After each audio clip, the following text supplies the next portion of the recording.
Yung tipos natin na Aerox. So patapos na siya ulit. So ito yung tag dito, yung tube. Sobrang bigat guys, tingnan nyo. Solid yan. Ito, hindi to CRS na bakal. Hindi ko tinipid ang materyales.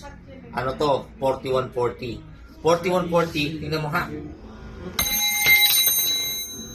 Ganon siya. Katigas.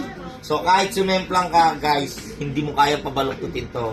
Dahil yung mga ibang gumagawa nito, CRS lang ginagamit na bakal kasi nagtitipid sa materials. Ako, never ako nagtitipid. So, tignan nyo mabuti. Ito, 4140.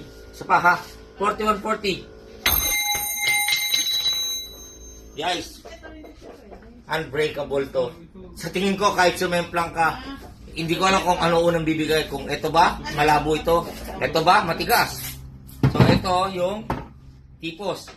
Tapos na siya, guys. Tama ha? Bilit.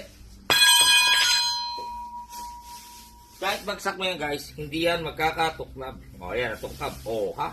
Kasi matigas yan, guys. Diba, o. Diba?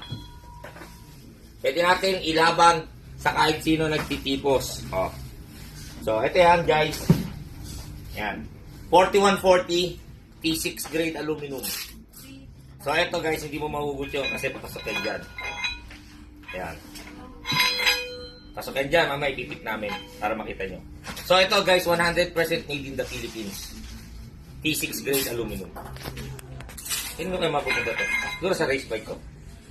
Paano guys, available na yung Aerox natin ha. 10.5. 10.5 lang. Pag naputol nyo to, putol na ganon, warranty. Pag naputol nyo to sa gitna, warranty. Ganun dapat magbenta, matibay. Good morning.